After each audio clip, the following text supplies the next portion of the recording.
everybody? This is your Captain Ro, and we are setting ourselves to chapter 1057 of One Piece. And on this adventure that we were about to take off onto, I do have a lot of questions before we go into our next chapter on 1058. And there's something of the things that happened in this chapter was just flat out just question marks all around. Some of the hype that I thought was going to be so big for Yamato that's now looking like it's definitely not going to happen. And some of the things that Lady Hiyori has said, which it has a real question mark, and I think it should have just had a higher bar set.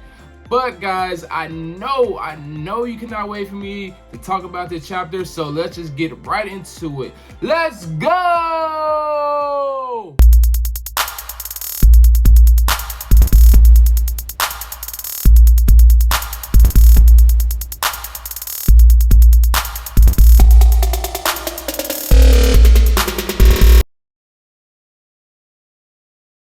So we start the chapter off with a little bit of recap. Basically, we have a speaker on Wano, and to me, with this speaker is just kind of reciting the story of Momotaro. And I told you guys about the story before. If you look at my reviews, Momotaro was this boy that went to Demon Island, and he recruited some like animals to help him defeat all the people that was on Demon Island. And then they also captured the demon head chief over there and brought him back and had him as prisoner. And that's similar to exactly what Momonosuke did. But Momonosuke, you had one animal, and that was Monkey D. Luffy that he recruited, and that monkey helped him conquer all his land back. So this speaker is just kind of telling that story in the more of a One Piece way to me.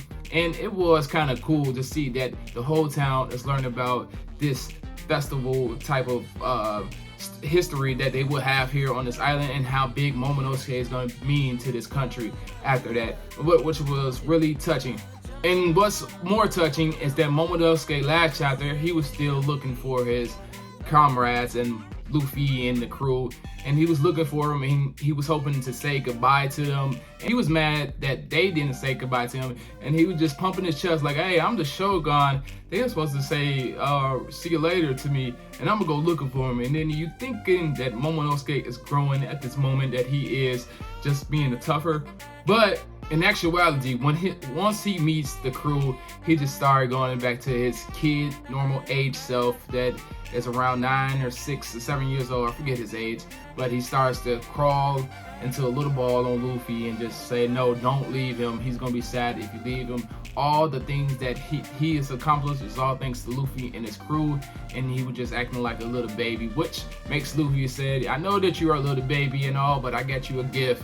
And this gift is our Jolly Roger, Momonosuke. Just put this Jolly Roger on your island, and if anybody gives you any problems, they would know better not to, because you just have to point to this flag and you know we will be coming to save you, which was really cool.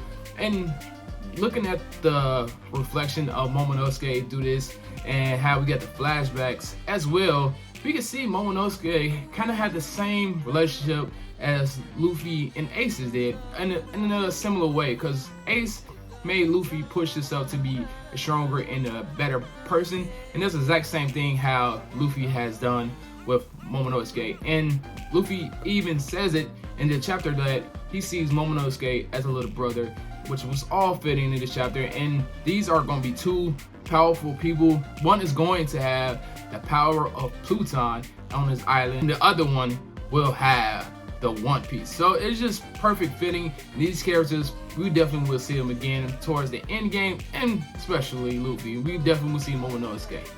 Somebody else I thought we was really going to see a lot more was Yamato. I've been hyping Yamato up for a long period of time, how Yamato wanted to be just like Oden. Oden went after the One Piece. Oden got off of Wano and explored the world. Oden also was with the Pirate King. And who says they're Oden all the time and want to do everything like Oden does? That was Yamato. Yamato said she wanted to be just like Oden. She even made a promise to Ace, like, hey, once you done whatever this is, can you come get me? We can leave this island together. I'll be part of your pirate crew. It was just all so fitting for Yamato to leave off this island and go with Luffy. But Oda decides to pull our leg and tell us no, she's going to stay here at Wano and do what Odin did at Wano instead of outside of Wano, which I was really bummed out about. I wanted Luffy powerhouse to just be crazy cold, like Luffy, Zoro, Yamato, Jinbei, and Sanji all on the same crew. Who was stopping that? Nobody can stop that. I don't care if Blackbeard and okay, that's probably a stretch. I was gonna say Blackbeard and Shanks, but no. If Blackbeard and Shanks got together, Jesus. But even Blackbeard and with his whole crew, they will never touch a crew with Yamato and Luffy and Zoro, Sanji, and Jinbei. That's just crazy talk. But that's what I was hoping for. But who knows what we will see at the end game. I really hope that next chapter we see that Yamato did some trickery and just like act like she was going to stay, but actually jumped on the ship and it's like drowning, doing that weird gag stuff that Odin did to get on Whitebeard's. If you remember that, he was holding this rope on the water. But yeah, Yamato is a devil fruit user, so I don't know how that's gonna work. So it doesn't look like she's actually leaving. It does look like it's really kind of confirmed that she is definitely staying at Wano, which I had high hopes. One thing I had high hopes for is when people are becoming the victors, and I feel like they should set that bar to a different light. So if one person on the other side of the world wasn't doing everything correctly, the person that is the victor and know that was wrong should become and do it way better than them and not do the exact same things that they did. And it felt like when Lady Hiyori in this chapter was like the Komazomi, I'm sorry, I always butchered that name, was meant to burn. I felt like that was a direct bogus thing to say about somebody's last name. No matter what you are, last name doesn't really mean that you're meant to burn. That's just your ancestors did something bad. That person that live in the present should not be in that same category just because they did something bad. That don't mean that future people could do something bad.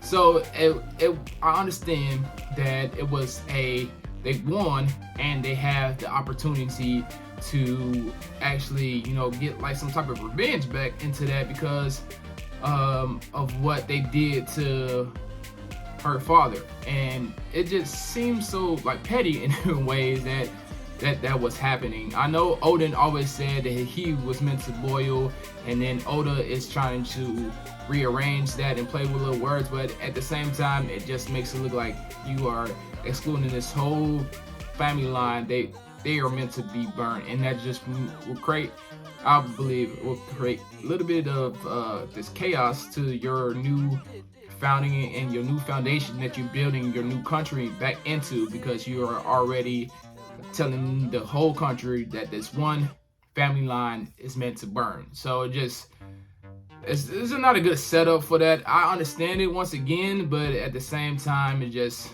bad taste for me. I would expect to go to a higher place, especially being victors of a war and knowing how much hurt and how much blood, sweat, and tears they had to win back in this war, and how they should just do everything correctly.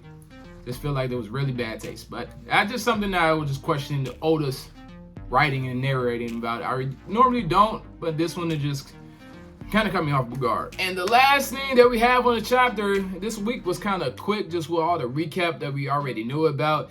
But the last thing we have in the chapter was that the three monsters, I'm talking about Luffy, Kid, and Law, were back together. And then this time they were saying that we are leaving out the same day, but I'm gonna let you guys know once we get down and next time we see each other again, we are enemies and we are going to, if one of us dies, then so be it. That is what we are about now.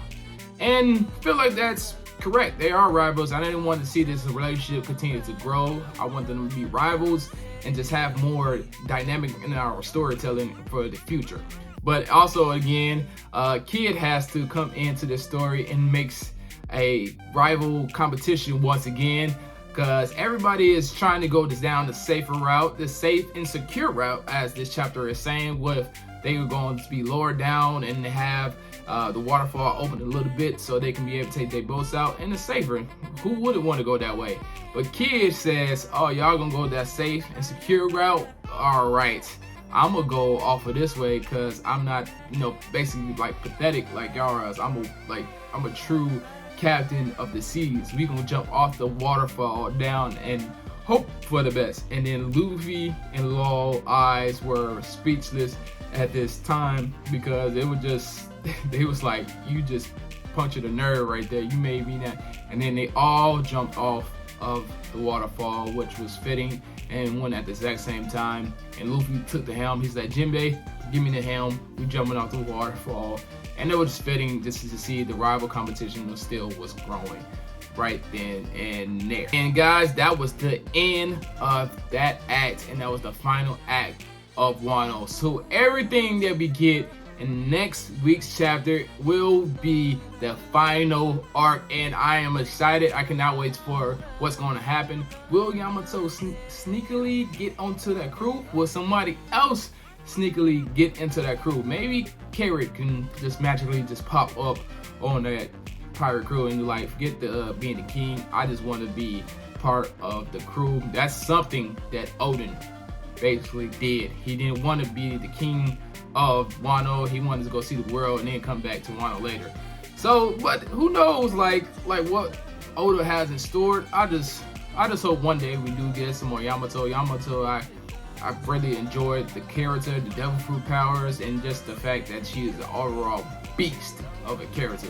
But hopefully we do get to see more of that. But what do you guys want to see next week chapter? Do you want to see more things about Sabo? Do you want to see more things about Buggy? Do you want to see who is the man with the burnt scar on his face?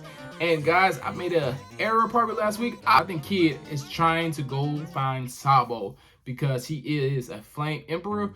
Who wouldn't be better for Kid to beat, to climb to that ladder of success? And that's a flame emperor. So I feel like that could be a direction that we're going to. Luffy's going to hear wind about this, and then he's going to go fight his rival in Kid. But guys, it was fun. Once again, I did enjoy talking about One Piece this week with you guys. If you did like the video, make sure you please like and subscribe, and so you always will be in that loop. And until next time, my friends, my Nakama, my family, peace.